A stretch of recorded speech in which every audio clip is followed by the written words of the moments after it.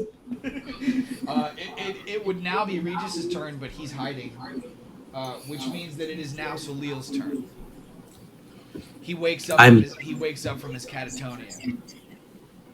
Oh, so now I'm right next to Dr. Haas, right? With one broken hand.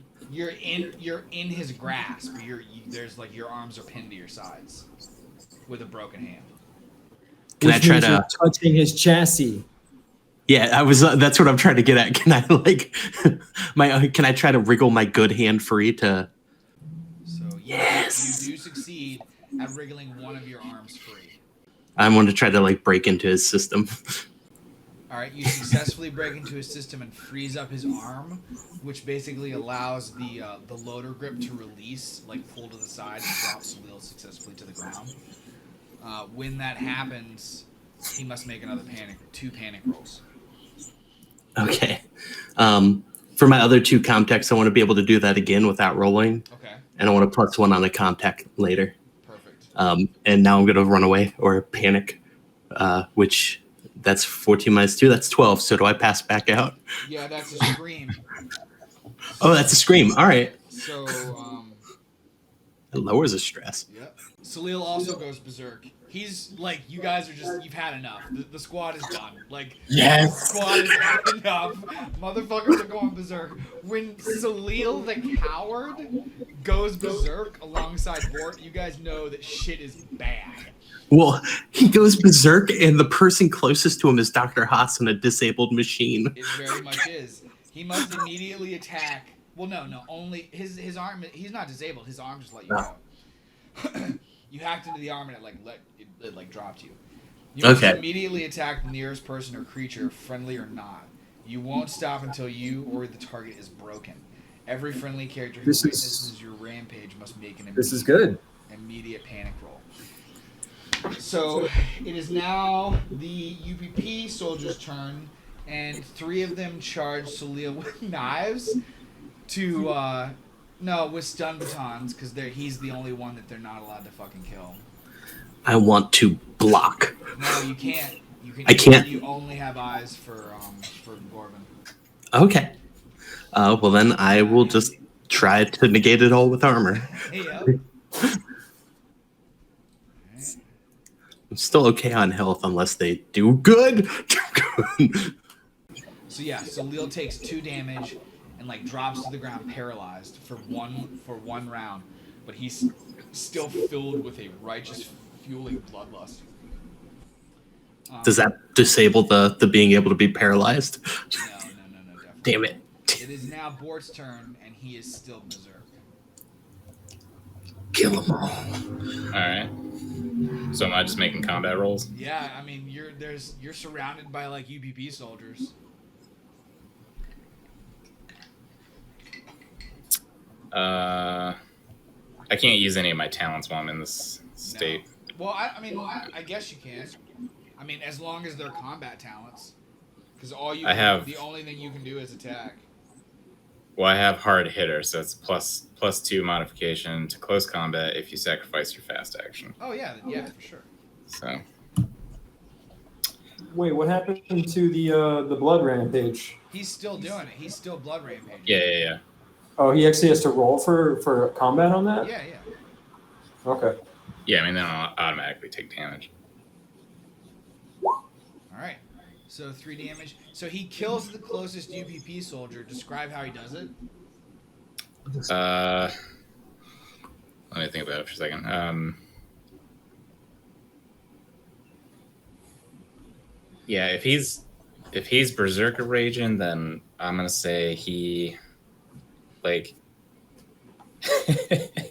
I'm trying to. Can he take off at a run? He can't, right? His foot is crushed. Yeah, he can't. His foot's crushed. It literally says, honestly, it says that he can't run. He can only crawl, and like I'm allowing him to walk. Oh my god. Let's just say he's like close enough for me to reach. I'll just like he grabs him, and it's like not quite a clothesline type of thing, but he grabs him from the face, like palms him like right in the face, and just like electroshocks him. Oh god. So yeah, this poor guy, like his face just cooks inside of his helmet. Just fucking melts him. Yeah. And like pushes him to the ground. Ark of the Covenant, basically. And at that point, Bort then panics because he's just shaking himself out of this berserk and realized that he just like brutally like destroyed this guy's entire life. All right. -2 on that. So that's gonna be 11. He seeks cover. You That's must a good use your one. next action to move away from danger and find a safe spot if possible. Sweet. Your stress level is decreased by 1, but the stress level of all friendly PCs in short range is increased. Everyone else is unconscious except for Salil. So Salil's stress goes up 1, even though he's berserking. Okay. I thought I only had eyes for Doctor. Chum has now woken up from his catatonia and seen that Salil, like little skinny ass Salil, is just like a rabid dog, like savagely trying to attack like this mechanized Gorvin, while everybody else around you like lays basically unconscious, except for Bort, who is like fucking struggling, like majorly struggling. There's a lot of blood. Yeah. How many UPP soldiers are left besides Haas? Like 40? Oh, This is unwinnable. I am going to with my slow action. I'm going to walk to an area or move to an area that I think has the largest echo capability, and I'm just going to scream for Grimshaw to hear us, hopefully with the loudest possible voice I can. And everyone can give me a +1 for amplified vocal cords. I hear Solil screaming. I hear Solil screaming and remember the screaming match we had earlier. And I just decide to scream as loud as I possibly can with him, and with the intent of trying to draw Grimshaw's attention. Amidst the ferocity of battle, two things happen. All around you, pillars of space-time explode from the ground, descend from the sky in all angles, creating a maze of space-time similar to a laser beam security grid. As the beams of space-time extend and propagate through the city, the familiar roar of the Cosmodiac fills your eardrums as the great beast returns to the site of the recent slaughter, drawn by the sounds of screaming. +1 stress to anyone who sees him, which would be a board challenge.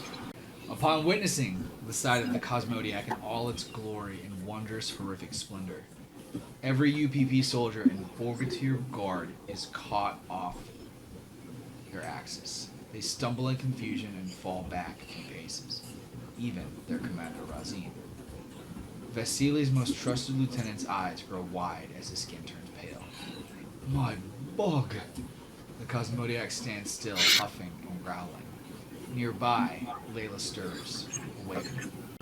The Cosmodiac looks around, seeing many more opponents than it's faced at once before. The great beast's head moves from looking at the crew of Clementine to the UPP soldiers, Bogatyr, and finally Gorgon. The scarred doctor, unlike his companions, doesn't fall back. Instead, he laughs like a crazy person and steps forward. Yes! Look at you now, Subject One! I told you. I knew there was greatness within you. An apex predator of the natural kingdom. Magnificent. Majestic. Look around you, Grimshaw. This is the end of the road. You're outnumbered. Your crew is defeated, nearly on their last breaths. There is no other option for you here other than surrender. Come home, Subject One. You belong to me. Come home. Be my pet again. Come quietly, and I'll consider sparing their lives. Turning its terrifying head away from Gorgon, Cosmodiac looks at Layla, who's covered in more than just her own blood. She musters up what little strength and sanity she has left at this point and just looks at this thing and says, Captain John, if you're in there and you can hear me, kill them all.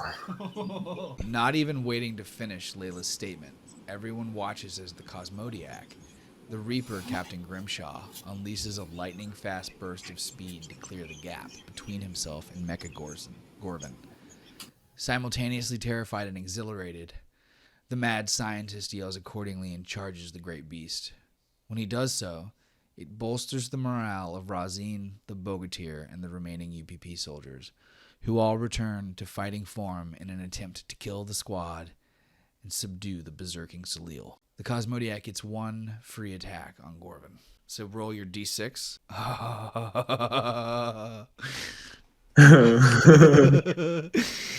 All right. So as Gorvin just like wildly charges the Cosmodiac, like with his like mechanical arms like outstretched, the Cosmodiac like just grabs his chest and like leans in and opens its imposing jaws and snaps them down around Dr. Gorvin's head, finding purchase in the soft tissue of his neck. With a deafening crunch, the Cosmodiac bites down, decapitating the doctor's head, killing him outright. The headless body crumples to the ground, spilling pools of blood. Can bore with his one eye react and be like, oh! Does that mean I'm no longer berserking? Yeah. I'm just imagining he gave this badass speech rallied the troops, ran in, and then immediately got fucking killed in like 2 seconds. Wait, hang on. Laylo is talking to the Cosmodiac when he did that, right? Yeah, she was like, kill them all. Okay, I turn to address all the UPB soldiers as they watch the gore of their leader just drip down to the jaws of this monster and yell at the top of my voice, "Your leadership's gone, stand down." Razine like kind of slings his gun down a little bit and like looks over at the dead body of Dr. Gorvin and like kind of looks back at all of his men and then like looks back at you guys and like you're all just bloodied and defeated. And he goes, we have to kill the beast. Otherwise, none of us get out of here. The humans are no longer a threat to us. Let them die. And then he, basically turns to fire on the Cosmodiac. And at that point, Chum needs to roll his 2 panics. All right, so that's 12. I know what happens there. I scream He a lot. screams, yeah. And then everyone takes a stress. And I don't know what 13 is, so let me know what 13 is. Okay, so Chum screams, and his stress level is decreased by 1. Everyone hears him scream, so all of you need to make a panic roll. And then 13. I would like to draw to attention that I've basically been screaming completely for a complete round. And then 13, he flees. He just can't take it anymore. He flees off to find a safe place and refuses to leave it. You're not allowed to make a retreat roll. Your stress level is decreased, but anyone who sees you run must make an immediate panic roll. So everyone has to make two immediate panic rolls because of what Chum just did. Well, I got a 15 for the first one. This is and then my second one is a 16. Okay, so Salil drops catatonic again. Thank God. Is Regis in this? We're all in this. Yeah, right? Regis is back, yeah. Above your heads, there's suddenly a great blinding flash of light that startles everyone, bringing the battle to a brief stop. As when the light clears into a gentle shower of golden sparks that rain down upon you, prickling any surface with a mote of heat, everyone sees that there, floating roughly 10 feet above their heads, is Lucy. Her appearance is vastly altered. No longer synthetic life form, Lucy has evolved into her true self. You stare up at what could best be described as a fifth-dimensional angelic being. An icosagon rests in her chest, protecting the hard light energy body you see now. Her arms, shoulders, and neck are covered in glowing runic symbols. Lucy's hair isn't black, but instead of the absence of light, her eyes are a pale, knowing gray. Blood has spilled, bodies have dropped, the ground continues to quake, and space-time continues to eat through the city. Lucy watches as the human crew of the Clementine, battered, broken, bloodied, and beaten, struggle against a force more than triple their amount. While nearby, the Cosmodiac Grimshaw has just finished a brutal, vicious row against a man that she's never seen before in a mecha suit. She watches as the Cosmodiac eats his skull. Already at their mental and emotional limits, every human on the ground, except Gorvin, stops fighting. Oh, never, he's dead. Every human on the ground stops fighting and stares slack-jawed up at Lucy. Razine drops to his knees in awe to pray. He lets his weapons clatter to the ground by his side. When the other Bogatyr and UPP soldiers do this, some follow suit, while others steel themselves, ready for anything. She has seen what's been happening. At the very least, she just saw Grimshaw Cosmodiac bite someone's head off. And so she's going to approach the Cosmodiac. So as everyone watches, Lucy kind of floats gently over towards the Cosmodiac. She comes to hover directly behind the angry giant. Her feet never touch the ground, and instead you watch as she lowers herself only until their eyes are level. Confused, the Cosmodiac slashes towards her. His claws find purchase, shredding through her hard light stomach, doing no damage. Almost immediately the light reforms. Gently, Lucy creates a circular symbol with her hands, and everyone watches as a glowing mathematical equation appears in the air in front of her, only to absorb into her palms. The beast roars at her, slashing again to no avail. As it leans forward to try to bite her arm off, Lucy grabs the Cosmodiac by the sides of his head, and everyone watches as it seems as though the energy vanishes from the creature and it slumps forward, struggling to stand. You are not this creature. You're not this monster. Your name is Jonald Grimshaw, and you're a good man. You might be one of the best that I've ever met. You care about these people. You do not want to hurt them.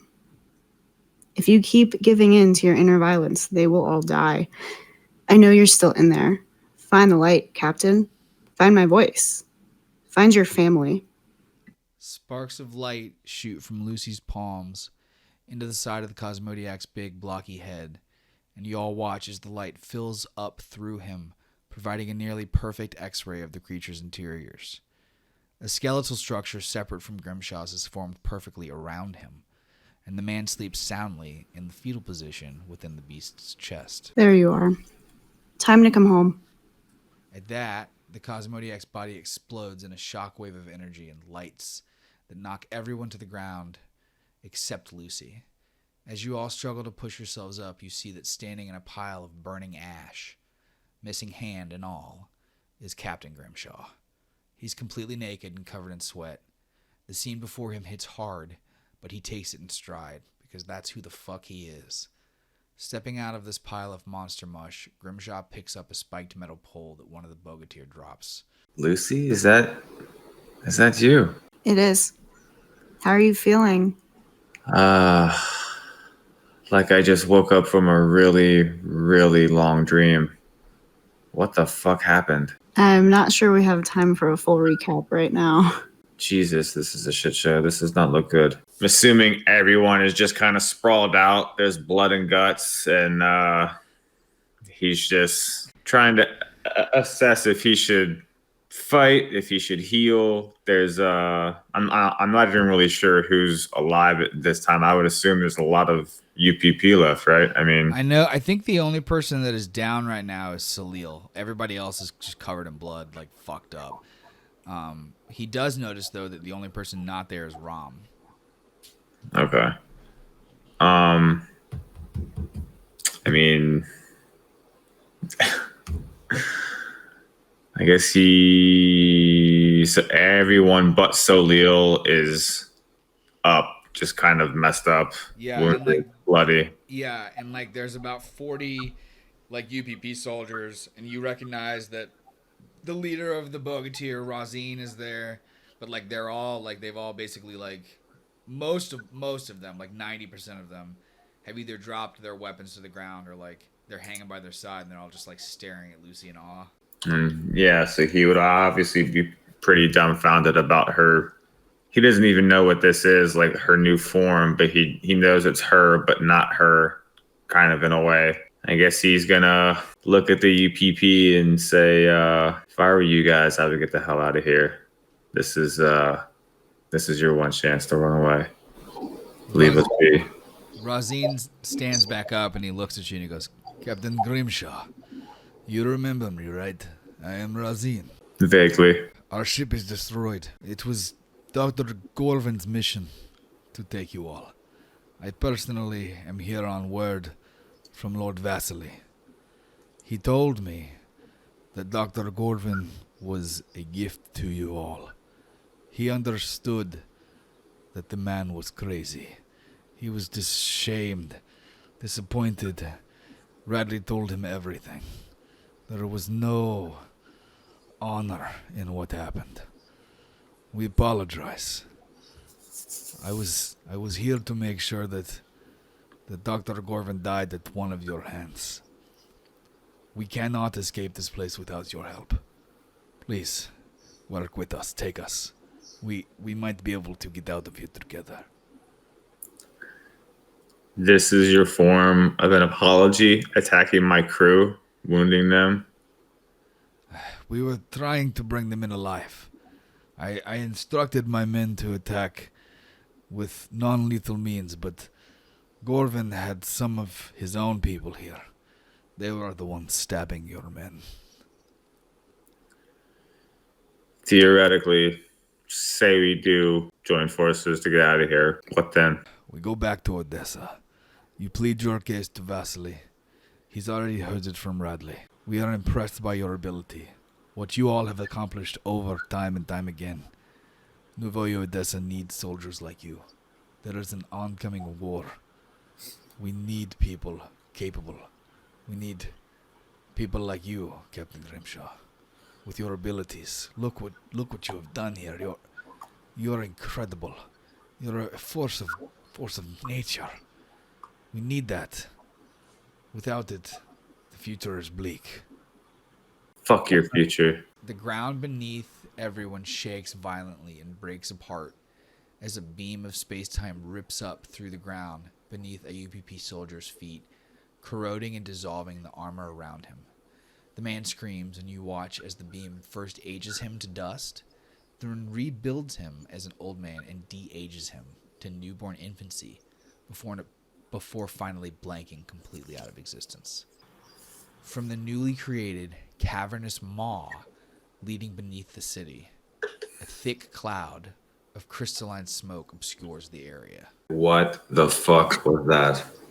We need to get the fuck out of here. Where's this crystal? Lucy's gonna shift her arm and her sword gun into just like giant bird wings, kind of like what Rom had earlier, and just try to like blow some of the smoke away from the group to see into the hole.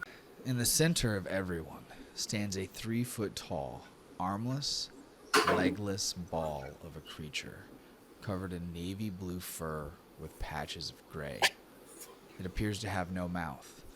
Deep, glowing red eyes survey each of you. Then, it's gone from where it stood. And at the same time, 3 UPP soldiers explode from an unknown impact. It happens too fast for any of them to even scream. You all watch as body parts, organs, and viscera explode out only briefly before vanishing entirely in the air. Consumed. Everybody takes +1 stress. Now the creature, standing to everyone's left, is covered in crimson. A thin line appears across what you thought was its belly as a mouth opens, revealing layer after layer of black obsidian teeth. Once again, the creature's suddenly no longer where it was. You never even saw it move. To your right, another UPP soldier explodes, his remains vanishing almost just as fast. At this point, every UPP soldier scatters, running off through the city. Razine yells and points at a group of them. No! Stay together! We're strong to... There's only the briefest flash of movement on Razine's arm, a glimmer of shadow, and the limb is gone, replaced by a crimson gushing flow. Screaming in pain, the man drops to his knees, clutching at the gaping hole. He looks up at Grimshaw and sputters through bloody lips. Please, help me. I was here to take you alive. Please. What in the fuck is this? We got to get to the ship. Rom went to the garden to put the time crystal back, and I need to find him. So, well, Pantera can take you. Wait, where is he? And Salil looks around. He's still unconscious under that metal net. He's over there. Panthera knows where we're going. So I'll go over to Panthera and try to definitely lift the net off of him. Let us know if you know what's going on with him, because he might be human now. Okay. Yeah, I think you'll know when you see him. He's not like exactly an android anymore, but we really haven't had time to think about it. After we created Earth and then humanity, we then found out through Pantera all the things that we had done, and then he started coughing up blood after telling us that we had to join you in Rome in the crystal flower. So yeah, and he needs real blood, not that really cool looking synthetic blood you guys normally. Yeah, not the milk, but like a blood. I'm gonna cut you off right there and just go to him because she's feeling like there's a lot she's missed, and also there's no time. So she's gonna go over to Panthera and check. With a burst of light, Lucy gently taps a finger on Panthera's forehead and his eyes shoot open. I'm sorry, I can't let you keep resting, regardless of what has happened to you. We can heal you later. Confused, Panthera struggles to find his footing, looking around at the absolute bloodbath surrounding him.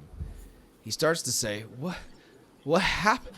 But trails off, losing himself in Lucy's beauty. You feel the whirring breeze of the Nameless pass behind you only inches away.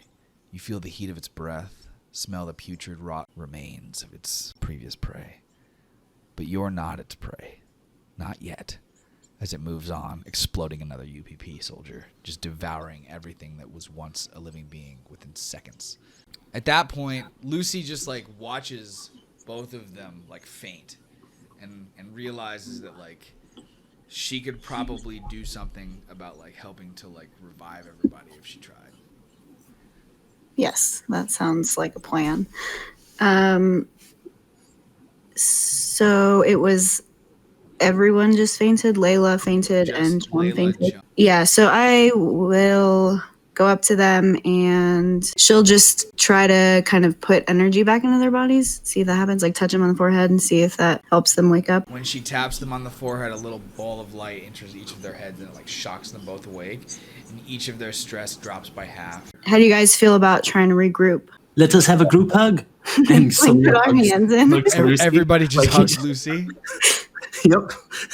Get in line, I guess. Chum just farts in his catatonic sleep.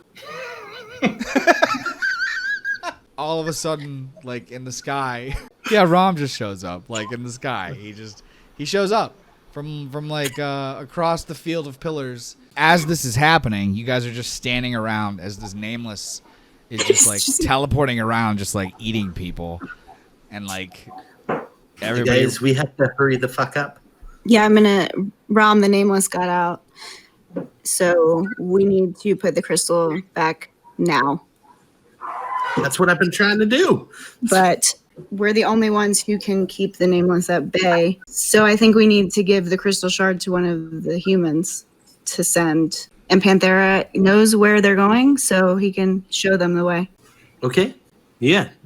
Grimshaw. Rom like floats down to you and hands you the crystal. You guys see that Rom, similar to Lucy, has completely changed. She's no longer in the body of a little sex boy robot. He's actually his true self. His pale gray hair flows amidst the lack of breeze as if he were underwater. His eyes, now black with golden pupils, stare down at the destruction and chaos that had taken place before, looking at all of his crew like just like covered in blood, battered, beaten, and broken, except for Grimshaw, who stands there nearly unscathed but like completely naked. Rom, you make me want to be an android, buddy. Because you can just fix your face when you go to the nexus of time. Yeah, it's pretty great. I'm now not 3 feet tall, so yeah. Can we maybe do swapsies somehow? Now that Panthera's human, could I like try out the android life, or do you ask them to turn you into an android, Chum? 100%, I do. That sounds so fucking dangerous. Yes, he wants to. No, buddy, you and I. He's like, what does Salil say to that? What does Salil say to that? I think I am, something to say to I it. am very jealous. If Chum gets to turn into a robot, I get to turn into a robot. But bud, you can work on me, and we can finally be simpatico.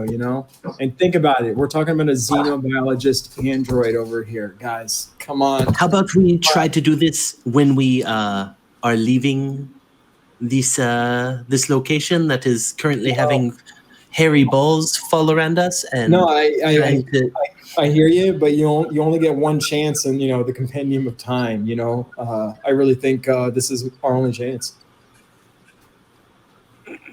What do you say? What do you say, Lucy? What do you say, Rom? Do you have magic? Clearly you do. What can you do though? Rom, instead of trying to turn Chum into a robot, is just going to try to fix Chum's face. Oh no! I think I'm so. All right, let's see. So everybody succeeded. You guys watch as like one of the I guess Razine is dead at this point. Like he got his arm blown off and like asked for help, and then nobody did anything. And just, nobody even responded. Straight up, nobody even responded. He's like, please. So he's dead. Like you guys save me. You guys see that like he's laying at your feet bleeding out, and then all of a sudden there's just like the nameless blurs over top of him, and like from his waist up, like his entire body just vanishes in like a cloud of crimson puff. Like his legs from the upper thighs down and his arms from the elbows down are still there, but nothing else is there. It's just all completely gone. Maybe like a quarter inch of the top of his scalp. His forearms are just hanging out. Well, he's one forearm because the other arm is ripped off. Oh So my it's like god. 2 legs and an arm, basically. That's all that's left. So at that point, I guess you're all just everybody takes one stress and continues to stand there.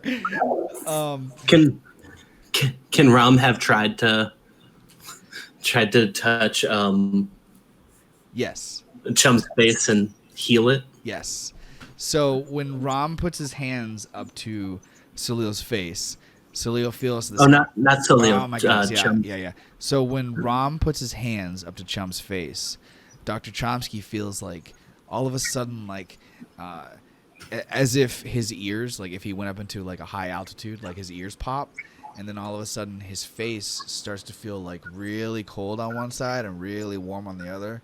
And then slowly over maybe like the course of a couple seconds, the temperatures on either side balance out into like a normal position. And like he doesn't feel anything like different. And like Rom steps back and Chum sees the look on like everybody's face that like and knows that his whole face is now scarred. He sees from the look on everybody's faces that his face is fully, completely healed. Rom, seeing that worked, goes up to Bort and fixes his foot. Well, I was gonna say we should probably like all that alien goo kind of got into his eyes and his mouth last time, so Yeah. Rom's Is gonna go that heal bad? Bort. maybe we should try to like pull that poison out of him or something. Yeah.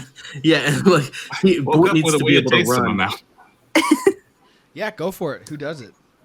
Rom will run over and do that one real quick. I guess Lucy, keep healing their stress. So wait. Buddy, as roll, can't thank you roll enough. mobility. Okay. Like, Everyone's rolling? Or he yeah, is? I'm gonna. This thing is not gonna stop. Like it's gonna keep picking off soldiers, and then it's just gonna come after you guys. You're just standing there, like letting it fucking destroy things. So, Rom does successfully. Oh no, Rom does successfully heal Bort's foot and all of the scars on his face that were caused by the Ambro squid. Wow. Oh, fuck yeah. I'm no. literally doing jumping jacks, and I'm just like, whoo, yeah, let's go. Hit by the force of a Mach 6 jet, you're rotated into the air too fast to even lose wind in your chest. Blood flies through the air as the feeling of a hot razor overtakes the nerve endings below your right knee. On the ground now, you're covered in hot, wet blood, and your right leg below the knee is entirely gone. Blood pours. Fuck. Can Rom pick him up and fly him towards the direction Layla was going and try to heal him as they're flying? Everyone move! All right, so does everyone run following after Rom? Yep. Yes. Oh yeah. All right. Beyond yes. Oh, yeah. As the human crew of the Clementine rally together and attempt to make their way across the field of crystal pillars, whoever turns back to look towards the Nameless sees that it has just finished obliterating the last of the UPP soldiers. There's only 3 Bogatyr left before it turns on you. The journey across the field of pillars, they're not particularly far, felt like an eternity to each of those making the trip. Overwhelmed by stress, overblown with physical damage, each of our crew is at the end of their rope. Before you, the building holding the Flower of Life stands unblocked. A wide opening at the bottom stands in the place of a door, allowing you direct entrance into the open-aired building. Scrawled all across the floor and walls are beautifully intricate carvings revealing a grand, epic, sweeping story that details the fall of creation. A grand, epic, sweeping story that details the creation of the Druge, the fall of the Omniverse, the imprisonment of the Nameless, and the rise of the Infinexus. Before you all is a smaller, icosagon-shaped central chamber the small open doorway. Behind you, the last of the Bogatyr dies.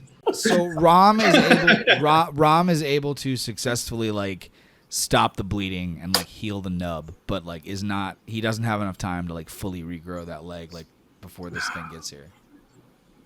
Okay. So we should try to head back a little bit the ways, Like to so that try we to can like rush stop in. them. Yeah. I ask Bort to carry Grimshaw, and I fly off to go fight. Do you have him in your hands or? Yeah, I was carrying him, so I just sort of. All right. So you pawn him off on me then? Like you just like Yeah. slap him onto my shoulders or? All right, cool. Yeah. It's just however's Yeah. most comfortable for you. You could be carrying him like a damsel if that works. All right. He's naked. He's naked, so like there's an awkwardness. Okay, well then in that case, I sling him over so that his ass is pointing forward, like right next to my face. All right, I got him. We'll take care of him. Good luck.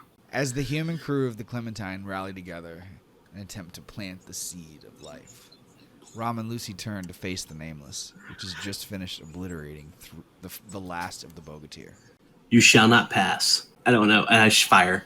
Outside, Rom and Lucy struggle to subdue the Nameless, which proves simply too fast for them. Every UPP and Bogatyr soldier has gone vaporized into a cloud of red mist. From one of the nearby pathways leading away, Rom and Lucy watch as a group of 10 icosagons roll into view. The leader of the pack suddenly pops up into the air, growing a glowing humanoid body with Bort's face. The cavalry's arrived, baby! Bort and Lucy watch as Hardlight Bort starts vibrationally teleporting around the area, followed by the other 9 crystal spheres. They appear to be trying to box the Nameless in with an energy barrier, but there aren't enough of them to complete it. What do Rom and Lucy do? You've now just like learned. Join them. Yep. Yeah, try to help can complete the box. All right. So, do you guys like focus? Like, so the two of you basically like standing next to each other focus, and then all of a sudden, like the hard light bodies, the humanoid bodies that you've created for yourselves, like blink out, and you're just the floating icosagon balls, and there's just like energy pulsing around you, and you like go in to join this, and these now 12 crystal spheres are just basically like like bouncing around, like not as fast as the Nameless, but almost as fast. And because there's so many of them, they're starting to like block it in and like curve it away from the curve it away from the Council of Zod, or curve it away from the Tower of Zod, where all of the humans are at. Inside the Temple of Zod, our human crew enters the smaller central chamber and observes that before them, growing up from the ground, is a 10-foot by 10-foot gorgeous crystalline flower of life. A perfect, flawless, and breathtakingly beautiful daisy. Far above your heads, there's a small beam of light where an opening shouldn't be. I think we should put the crystal in there. Grimshaw basically, I mean, he can't. He can't climb. Do you want to hand it to Salil to try to climb up, or? Sure. Which Salil climbs up the side of the tree, or the flower, and tries to put the crystal in. Okay. And to be on a more serious note, Chump's just like, end this. Moving towards the great crystal flower, Salil is gripped by an unseen force. At first, you think it's some kind of centralized gravity field, until you see the faces of your companions. They're all aging. Not at the rapid, unstoppable pace of the space-time pillars, but it's clear. 2 years, 5, 10. The closer you get, the harder it is to move, and you drop to the ground under the crushing weight of time.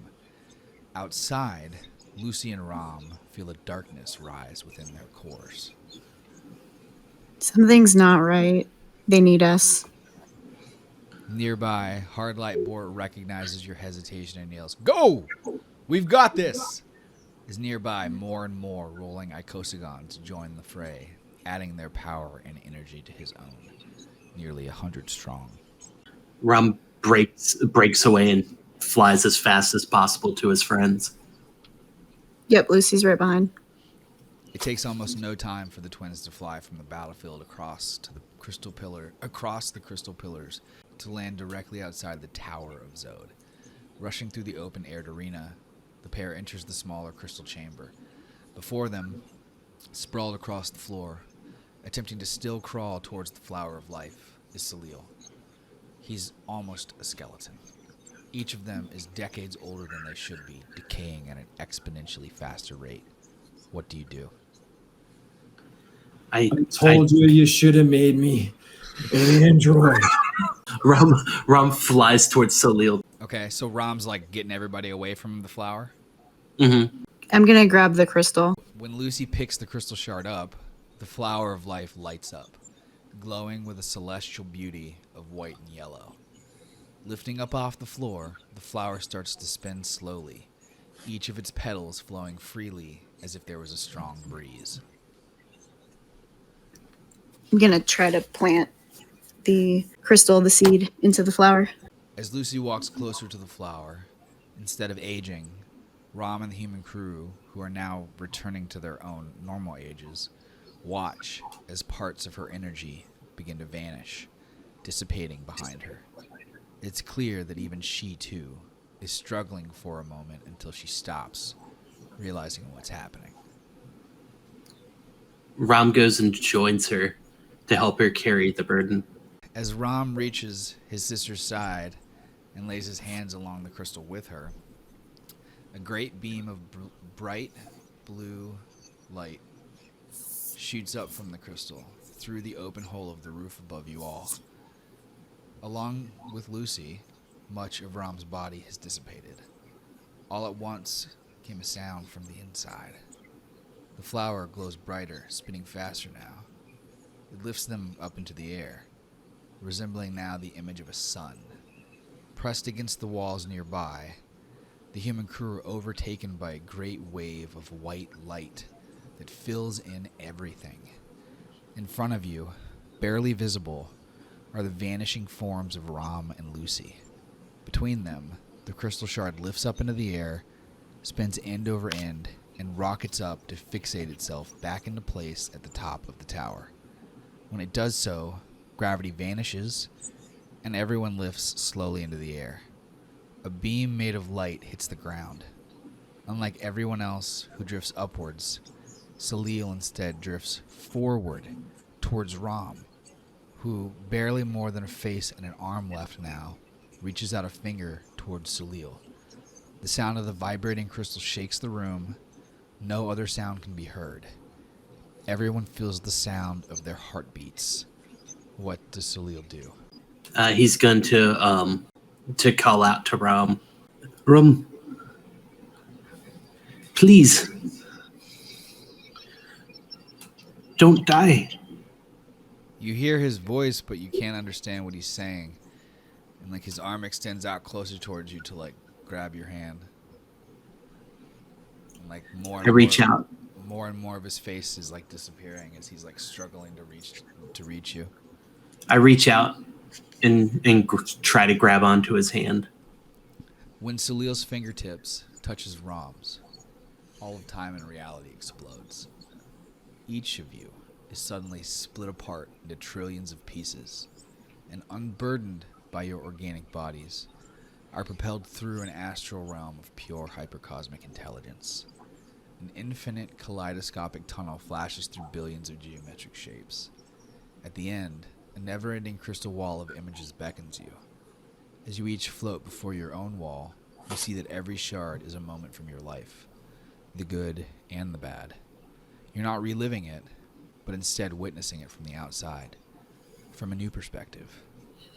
When it seems as though you've relived every point in your timeline going back to your birth, the crystalline wall before you shatters, enveloping everything with a golden energy that propels you through an infinite cavern of shifting digital pillars wrapped in slithering dragons, each scale a soul.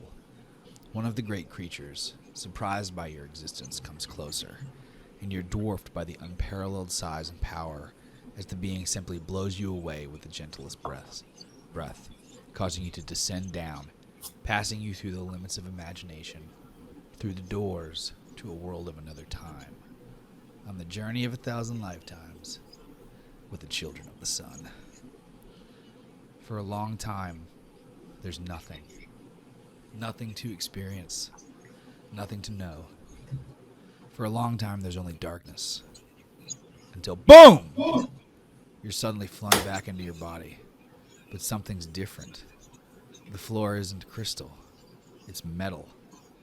Each of you stands, and as your vision reforms in eyes that have never seen before, you realize that you're all standing in the bridge of the Clementine. Grimshaw, Layla, Regis, Chum, Bort, Panthera, and Salil. ROM and Lucy are nowhere to be seen. Outside, through the bridge's windowed viewport, is the quiet, cold, endless expanse of space. Your home. To be continued May 28th, 2021.